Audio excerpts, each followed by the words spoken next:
Oh,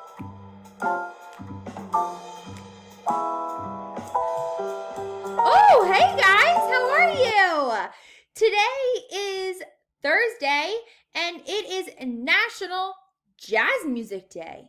It is also National Honesty Day, so make sure you're always being honest, but we should do that every day anyways. And it's also National Raisin Day, so eat up your raisins today. Okay, today for your greeting, you are going to be using Flipgrid again, and you are going to do a show and tell. So please find one item at your house that you would like to share with your classmates and tell us about it. There is another spotlight student for today. Please check that out. And then you're going to be telling me again how you're feeling this morning. Please make sure you're checking those because I do respond to you. And then you're going to be reading. And then you'll be logging into iReady reading for about 20 minutes today.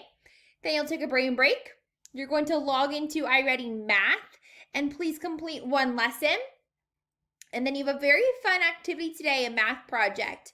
You are going to be working with the would you rather questions and gathering some data from your family members. And then you're going to choose how you would like to graph that data today. And then you have your last social studies lesson this week. It's going to be a terrific Thursday. That's the only adjective T I can think of. Let me know if you can think of one that's better than terrific. All right, see you guys tomorrow. It's almost Friday.